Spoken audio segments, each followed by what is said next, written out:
మార్చి 3వ తారీఖు 2026 మంగళవారం రోజున పౌర్ణమి రోజున గ్రహణం చంద్రగ్రహణం పట్టబోతోంది కదా. సింహరాశి వారికి మఖా నక్షత్రం 4వ పాదం, పుబ్బా నక్షత్రం 1, 2, 3, 4 పాదాల వారు, ఉత్తరా నక్షత్రం 1, 2, 3 పాదాల వారికి కూడా ఈ గ్రహణం యొక్క దోషం ఉంది.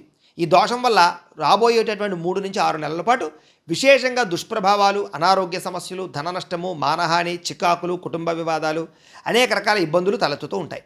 కాబట్టి వాటి నుంచి తప్పించుకోవడానికి ఆ సంపూర్ణ గ్రహణ దోష పరిహార శాంతి ప్రక్రియ చేయాలి అని చెప్పారు.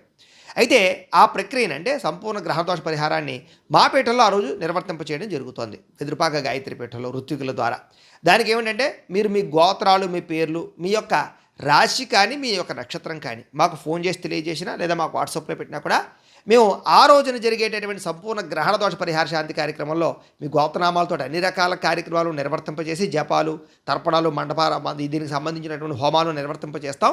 దానివల్ల మీకు సంపూర్ణ దోషం తొలుగుతుంది. కాబట్టి ముందుగానే మీ యొక్క గోత్రాలు, పేర్లు మాకు చెప్పి నమోదు చేయించుకునే ప్రయత్నం చేయండి.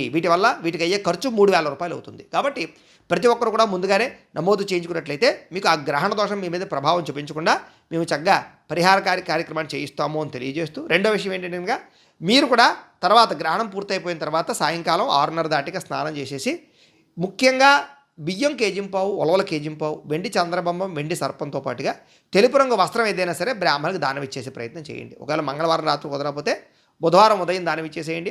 వాళ్ళు విదేశాల్లో ఉండేవారు అక్కడ ఏమైనా ఇబ్బందులు అయితే కనుక మాకు చెప్పండి.